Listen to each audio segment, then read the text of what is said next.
Well, good morning, everyone. My name is Mike Tabor. Today, Keystroke Live, we're going to be going over the Ingenico iPP320. It's an end-to-end encryption device. It's a PIN pad with a card reader. I'll hold it up for you here in front of the camera. I know the recordings don't show this, but we'll see a picture on the next page. I'm going to go ahead and mute everyone's their microphones at this time so we can go through the presentation. If you have a question you might want to ask during the meeting, please use the chat box down below. I try to take a look at it from time to time, and we'll go from there. Again, welcome to Keystroke Live. This is the Ingenico iPP320 PIN Pad session. Like all of our Keystroke POS live, we're doing this every Wednesday at 10 o'clock p.m., same time, same place. And we do different training episodes, and then we also have the first of the month with Mike Gabb. This is a picture of the device here. This is a card reader and PIN pad device. It does have a monitor screen that is very similar to the ISC250s and the ISC350s. Those were the Ingenico devices we recently have added for Mercury payment systems. And this is kind of works with the same application and so forth. So let's talk a little bit about it. Again, first of all, here's the device. If you can see it in our screen here, it's in my hand. It has a mag strip reader on this side here, the regular PIN pad. It does do the optional PIN entry here. We have not programmed for that at this time. Also the approximation where you can just put the card near it, and that might be something we'll do at later times. Great, well, let's talk about this device. This is an end-to-end encrypted device. The Ingenico part number is shown here as the 01T1303A. You can purchase this from JR's POS Depot. They have their own part number for it. That's the 105-418. This device comes with a USB keyboard emulation cable. It does require what they call the Mercury RBA application. JR's POS Depot knows what the version is. I believe it's 501 or something like that. And to use this device, Ingenico has what they call their Jungo driver. And we'll start by doing that by going to keystrokePOS.com. and showing you now where we're going to start keeping some of our drivers for what we call them our third-party drivers for different devices and documentation. In the Keystroke POS website, under Downloads, under our Software Updates section, under our Keystroke Updates library, you are required to put a username and password in to get here. I've already had this open. Just give us a call. We'll give you the username and password. We just want to make sure the Keystroke reseller is giving us a call. And down here at the bottom, we have the third-party hardware devices. And we're just starting a kind of depository of the newer devices and so forth.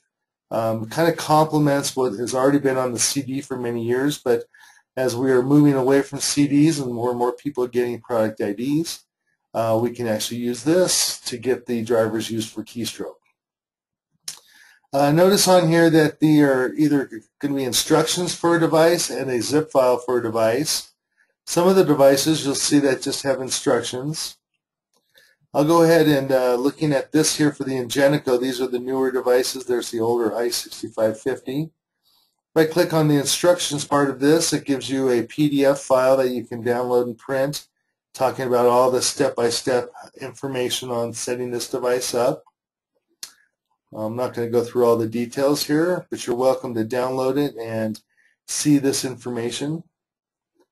What we will need in this case is to download the drivers for these devices. I'm going to go ahead and click on this here. It'll give me the Save or Save As option. As it's downloading, I will show you what I've already downloaded. We bounce around here. This is the zip file that I've just downloaded or have downloaded earlier before the session. Underneath it is a driver's folder, the Ingenico folder, and then the device name. And we put this one under the ISC 250, even though they all use the same. The iPP320 is what we're talking about today. If I open this up, there's some documentation from Ingenico in here. There are different JPEGs and different EXEs. This setup EXE is actually going to be run here in a second here. They do actually have a test application, so you can install their test application if you want to test it outside of Keystroke. Anyhow, we have a small batch file. I'm going to just show you what this batch file does. I'm going to copy it over here. Give me a second. This is used for all the newer Ingenico devices.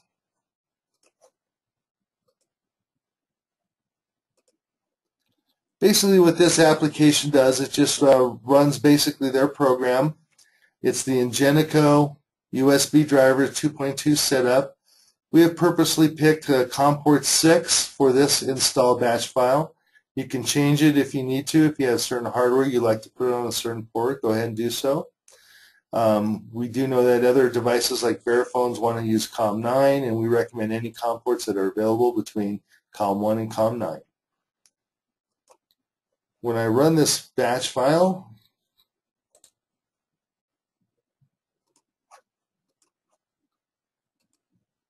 this is just a small window that's showing right here that shows the batch file.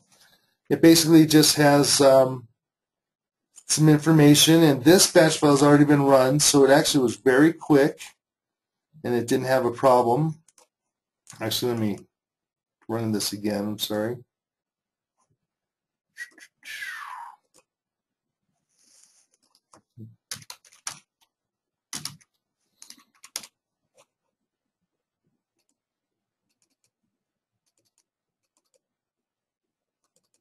There we go.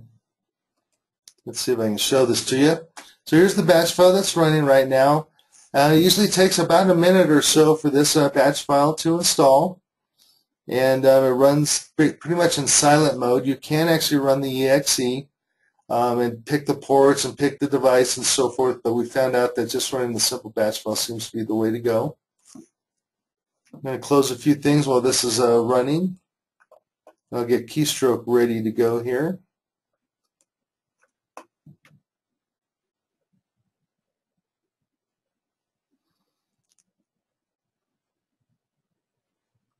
And I see a little note here from one of our dealers that mentions the RBA test application can be used for different things like turning on or off the cashback feature.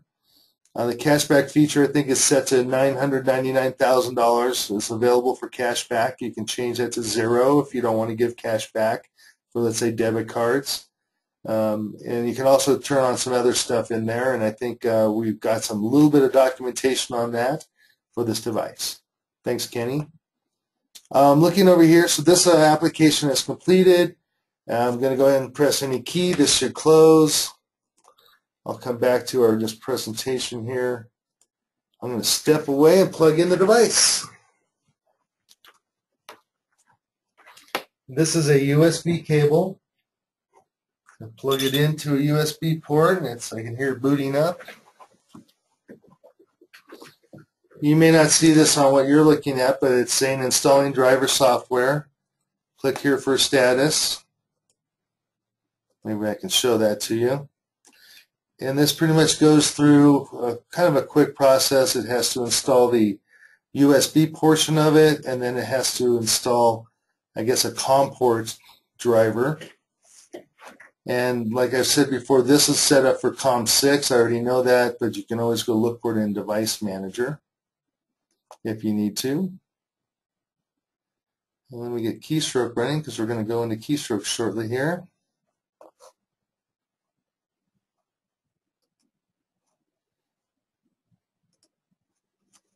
Even though it says it's searching Windows Update drivers, I think we could have it skip that section if we wanted to.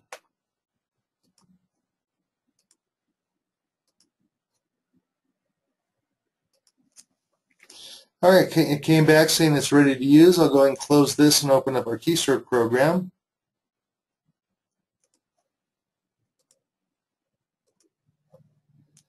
So I've already gone into the Keystroke program here, and I'm going to go under the Hardware tab and select the PIN Pad option. And this one was previously set up. Let me show you what's going to happen normally. You would come in for the PIN Pad. You would select the Ingenico ISC250/350, and I think we're going to add on to this the iPP320 since it uses the same RBA app. When I hit enter on this and I go look for the port, you'll see there's COM6 on the list. This machine has no other COM ports. You might see all your other regular COM ports and then this COM6. When I hit enter on this, this is the default 115.200 and 81. When I say OK, at this point the program is actually going to the device and looking at its settings. These settings here that you see checkboxes are actually stored on the device itself. And if I just say I want credit cards and debit cards, when I say OK, it actually goes back in and talks to the device and sets it that way so the device knows I don't need to worry about EBT or gift cards or things like that. We have the test PIN Pad option. Here I'm just going to quickly go through it. It actually talks to the device. It talks about the RBA, which is the retail base application. I guess it's version 5.01. So I say OK. It's asking me now to please slide the card through. Maybe I can see if I can show this to anybody on the screen. I'll have to see what I can see. It says please slide the card, and I'm going to go ahead and do so. And it's saying select the payment type, and I'm sorry, and I've set this up for credit or debit, so I will select credit. Well, let's go ahead and do debit. I changed my mind, I did debit. Now it's asking me for PIN number. Now it's going to prompt me for cash back. Sorry about the reflections. If I say yes here, it'll ask me to put in an amount, and I can do 20, 40, 60, or 80 or other. Well, let's go ahead and just do 20 for this. Now it shows me to confirm the cashback amount of 20. And this is going to show a total amount. This is hard to read, but I know this says $324.34. It was 12.34. Now it's 32.34, and I say yes. And now it has gone through, and if you can see keystroke, it says the test has been completed. So this device is pretty much set up and ready to go. I'm going to say OK to that. This does not have a signature capture, so this is different than the ISC250s or 350s that have the color screen with the signature capture. The last steps, if we're not familiar with all this, I'll just go through them quickly. Under tables and sales payment types. Here I've got a credit card payment type. Mine's called Visa, MasterCard, Discover. It could be called credit card. This does use KeyPay with Mercury. So if I'm going to look at my authorization method, I just use the KP credit authorization method. I've chosen these settings here on the left. I've chosen to verify the CVV2 and the manually entered only. And this device does allow the customer who has a worn card to, if they can't swipe it, they can actually manually enter all the stuff, just similar to the like the ID Tech Sign and Pay, where you can enter all the credit card number, expiration, and CVV2. I've turned on skip approval message for this demonstration. And notice the card reader down here, this is set to PIN Pad card swipe only.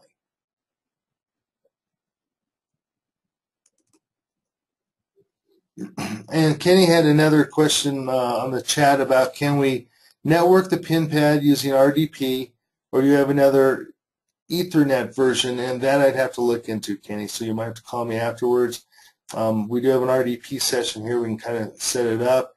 Because this device is encrypted, it's going to send the data encrypted to Keystroke through Keystroke and KeyPay to the Internet. So it should be able to be allowed for RDP, but I want to confirm all my stuff first. Anyhow, back to the Keystroke screen. I'm going to say OK on the auth method and say OK again. I have set up an ATM debit auth method for this example. It uses KP debit. Many of the settings are the same. Of course, the type needs to be the debit. The skip approved message I've chosen to turn on. The card reader, this is important, needs to be the duck put encryption. And we say OK. So I'll just finish up by doing a sale, F10 in Sales Manager. And I'll kind of try to walk through maybe a debit transaction with some cash back, knowing that the Mercury test account that I'm using for this in KeyPay is actually limited to $10.99, so I will sell something inexpensive, and I'll do a small amount of cash back, kind of an unreasonable amount, but let's go ahead and do it. Notice here are options. This device, because it is a customer-facing device, lets the customer pick the type of card, whether they're going to enter their PIN or not, whether they want cash back or not, and so forth. So the option in Keystroke is selected by customer. So pretty much any of the credit card payment types that have an authorization method will be covered by this selected by customer option. And we're going to offer the cash back, Scott Wells asked. We're going to show that example here. So it's asking, I went ahead and did selected by customer. It's not talking about any amounts yet. I'd like to show the device again. Sorry if the... So here it's saying please swipe card. It asks for either the enter the card manually, or I can do it, change the language. I'm going to go ahead and swipe it in this case.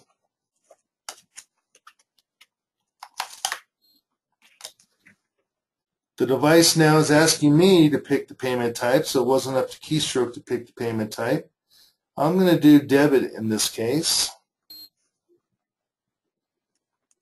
And now it's asking me to enter my PIN number for the test cards. It's easy, 1, 2, 3, 4 for these tested cards for Mercury.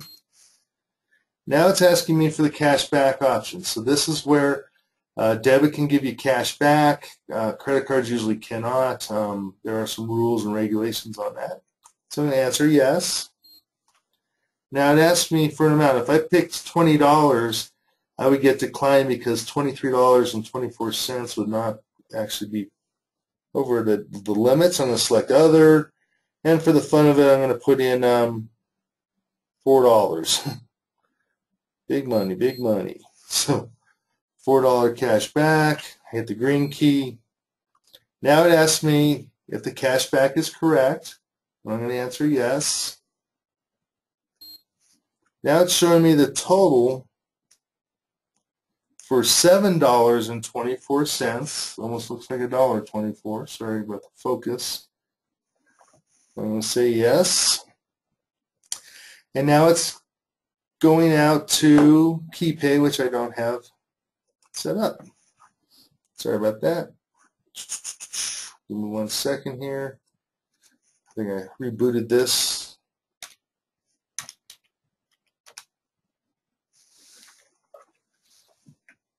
I'm running a little program on the site called Start KP. If you wanted to see what I did, I had turned off KeyPay before the presentation. So I ran that, and it looks like it started. So let's go through this process again. I'll try to speed it up.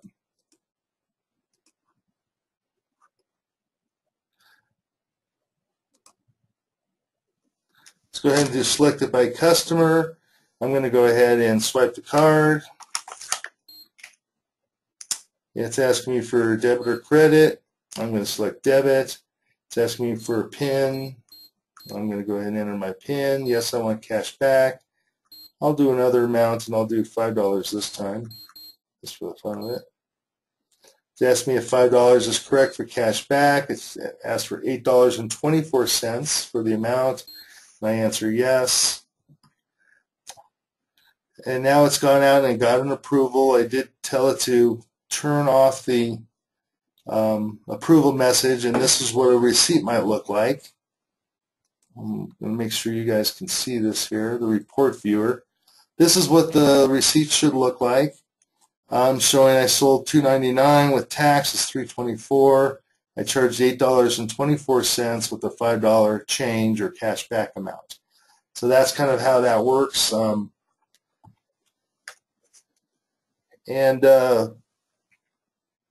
Let's go ahead and close this and back to Keystroke. Now, Kenny asked a good question here on the chat line. Can we set up a button for that?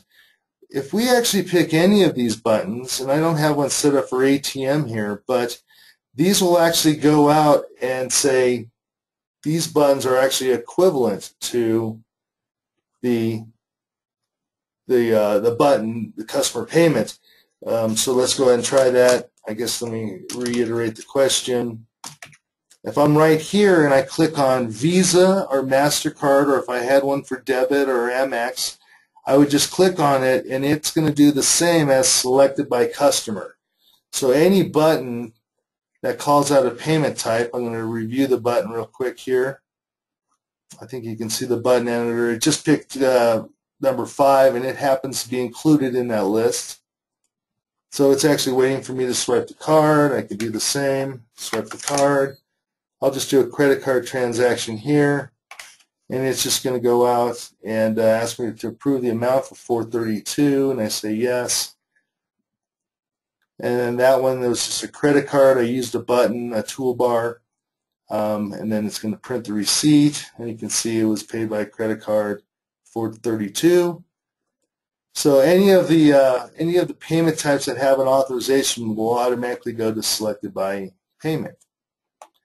So kind of in a nutshell, that is what we're demonstrating today. Again, these are all the same as the other more expensive devices. This comes in at a couple $100 when you talk about the encryption. It does require the RBA application to be loaded by JRs, the encryption, the cable, and the device, and then shipping. And so JR's POS Depot can give you some more information on that. I'm going to go ahead and unmute everyone at this time, and if you have any questions about this device, I'll go into that before we talk about what's coming up next week. All right, does anyone have any questions for me at this time? I have a question. Scott Welch, how you doing? Yes, I do. Go ahead. My question was more specific. What if if you don't want to offer cash back, can that option be removed so the customer doesn't have that as an option? Yes, and Kenny kind of mentioned on that in a side note to me to bring it up, but yeah, there's the RBA test application software that is included in those zip files, and if you run that program, there are steps to go in there and program this device the way you want to see it programmed. And one of the options, it's kind of a hidden setting. You wouldn't think of it as like a cashback on or off or something. You go find this other customized little area, and it actually shows you the cashback amount, and it sets a very large number. I thought it was 999,000. You just change it to 0, and it basically turns it all off. And I might have, if you bear with me here, I might actually have that documented in this driver. I installed the driver, and we have installation instructions, and here we go. I think I did find the tech note we had on this. Let me bounce over to here. It says how to set up cashback for debit cards. And it talks about the RBA test application, and this gets installed with a zip file if you download the whole driver's folder and throw it in. Here's the tricky part. It says double click on the group selection near the right side, then right customize configuration. In this case, click on the cashback drop down and select 0201 max cashback value, and then set it to 0. So it's clear as mud. But anyhow, they do have some notes on this, and there's a document on this, and we just happened to have stumbled across this one. I think Kenny had called us on this. So that's in this document here. And again, all these PDFs are on our website now, so you don't have to carry a CD with you as long as you have the internet. That was a good question, Scott. Any other questions?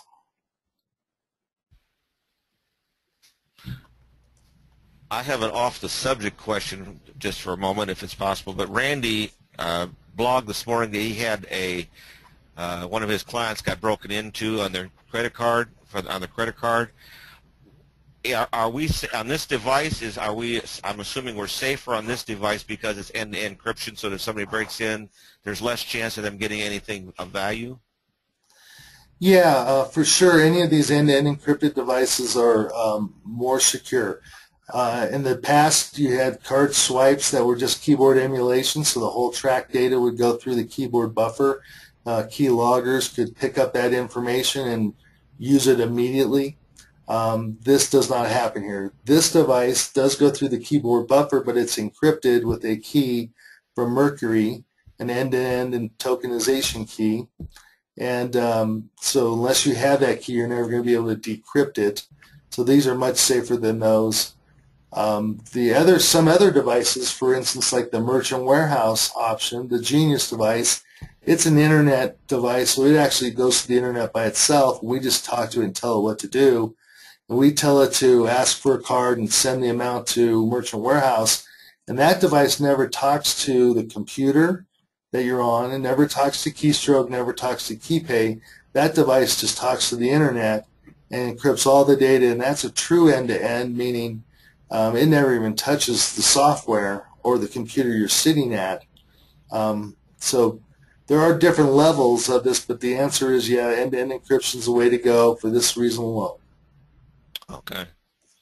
Now you mentioned on this, it has the ability for the near field. It just has been programmed to work within Keystroke. Is that what I understood? Yeah, these devices have that near field communication, and we haven't spent the resources to do that. I think things are changing now at a very quick pace that everyone wants to do it that way, then they don't want to do it that way, then they want it on a barcode on your iPhone, and that's going to be better than a card and stuff like that, like a wallet. So I think we're just getting some devices out there. We've been asked for dealers to get some new end-to-end encrypted devices to meet our PCI needs, and we're getting them out there. And then as we go, we should be adding some nicer things too, like for the Ingenicos, we should be adding some things like the line item displays, which are options, this device with the near field communications and so forth.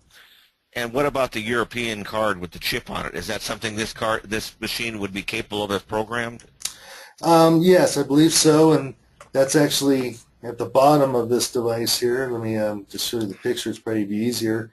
Down here, where the little three green lights are, at the bottom of this device is where you could put in the chip-in card reader there. Okay. And again, that's something that one I think is not so much on the burner as the near field is, because I think there's some resistance between some credit card manufacturers and companies by creating those expensive cards with the chip in them. Okay.